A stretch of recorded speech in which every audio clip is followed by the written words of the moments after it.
ஆன்மன் நண்பர்கள் அனைவருக்கும் இனிய காலை வணக்கம். இன்றைய காலை தியான மலர் நிகழ்ச்சியில் ஒரு புதிய மந்திரத்தோடு உங்களை சந்திக்கிறதுல எனக்கு மிகவும் ஆனந்தம்.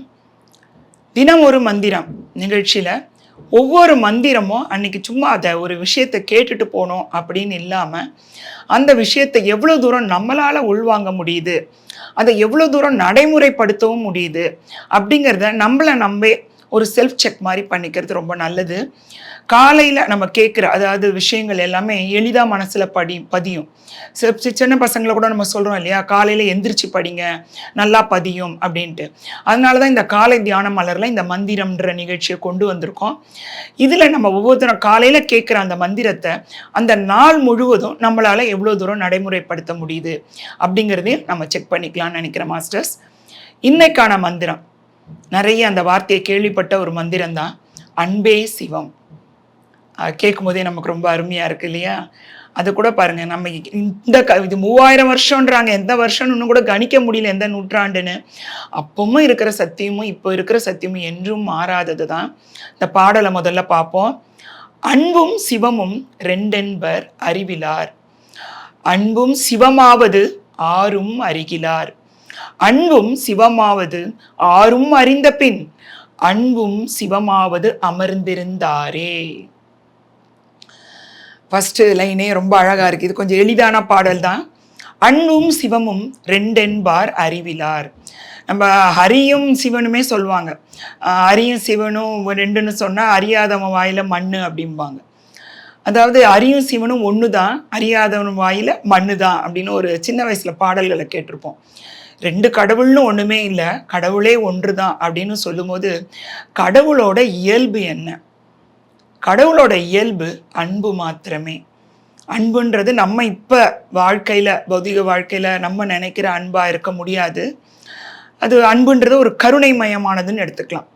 மொத்தத்தையும் சூழ்ந்து அப்படியே நம்மளை அப்படி சூழ்ந்து இருக்கிற ஒரு அன்பு, எந்த காரணத்துக்காக நம்மளை விட்டு கொடுக்காதது, எந்த காரணத்துக்காக நம்மளை விலகி இருக்காதது, அந்த அன்பு தான் சிவம். எந்த எதிர்பார்ப்பும் இருக்காதது. அந்த அன்பும் சிவத்தையும் ரெண்டுன்னு நீங்க சொன்னீங்கன்னா அறிவில்லாதவர், உங்களுக்கு அந்த ஞானம் இல்லை அப்படிங்கிறார்.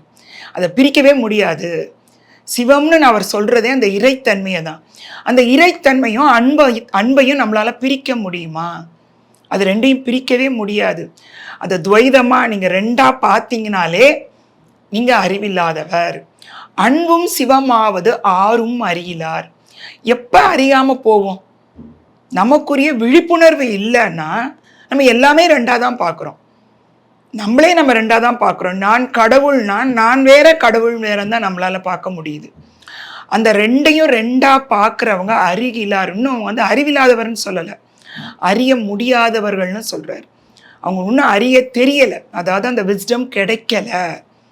அன்பே தான் சிவம் ஆகுது அப்படிங்கிறத யாரெல்லாம் அறிய முடியாதுன்னா அந்த விழிப்புணர்வு இல்லாதவங்க அறிய முடியாது. அப்ப யார் அறிய முடியும்? அன்பும் சிவமாவதே அப்படிங்கிறத யார் அறிஞ்சாங்கன்னா, அதற்கு இதுலலாம் வெறும் அந்த ஊடகமாக தான் வார்த்தை சொல்றாரு.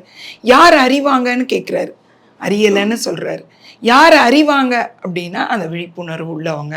எப்போ அந்த விழிப்புணர்வு வரும்?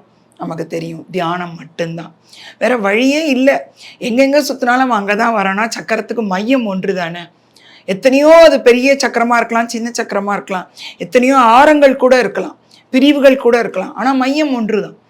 அதனால தியானம் இல்லைன்னா, அந்த தியானம்ன்ற ஒரு டூல், கருவி இல்லைன்னா உங்களால் அதை புரிஞ்சு கொள்ளவே முடியாது. ஒருவேளை புரிஞ்சுட்டா என்ன நடக்கும்? அதுதான் சொல்றாரு. அன்பும் சிவமாவது ஆரும் அறிந்த பின் என்ன ஆகும்னு கேட்கிறாரு. அன்பும் சிவமாவது அமர்ந்திருந்தாரே.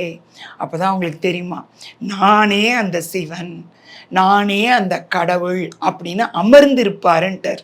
அதுவே தெரிஞ்சிருச்சு, அவர் தியானத்தை தான் சொல்றாரு. அப்போ நமக்கு உள்ள எல்லாமே செட்டில் ஆகிடும். இந்த தேடுதல் நம்மளை விட்டு போயிடும். ஏன்னா ஏதாவது எங்கேயோ நம்மளை தள்ளி இருந்தால் தானே தேட முடியும். இப்போ நம்ம சொல்லுவோம், உடலில் ஏதாவது ஒரு வியாதின்னு இருந்தால் தான் அந்த உறுப்பே நமக்கு ஞாபகம் வரும்.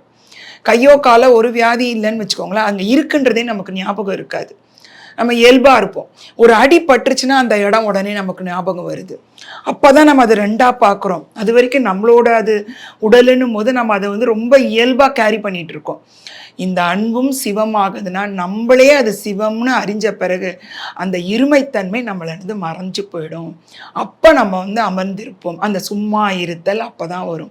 அது வரைக்கும் அந்த தேடுதல் இருக்கும். சும்மா இருத்தலுங்கிறது அந்த தேடுதல் இல்லாத நிலையத்தான். அப்ப அமர்ந்திருப்பாரே அப்படின்னு ரொம்ப அழகா சொல்றாரு இல்லையா? எளிமையான வரிகள், எளிமையான வார்த்தைகளா இருந்தாலும் உள்ள இருக்கிற ஞானம் மிக அழகா தான் இருக்கு, மிக விரிவா தான் இருக்கு இல்ல மாஸ்டர்ஸ்? இப்ப மீண்டும் அந்த பாடலை பார்க்கலாம். அன்பும் சிவமும் ரெண்டென்பார் அறிவிலார், அன்பும் சிவமாவது ஆரும் அறிகிலார், அன்பும் சிவமாவது யாரும் அறிந்த பின், அன்பும் சிவமாவது அமர்ந்திருந்தாரே. நமக்கு எல்லாருக்குமே அந்த நிலை அடையணும்னு தான் இருக்கு. நம்ம வைக்கிற எல்லா அடியும் முன்னோக்கி தான், எதுவுமே பின்னோக்கி கிடையாது.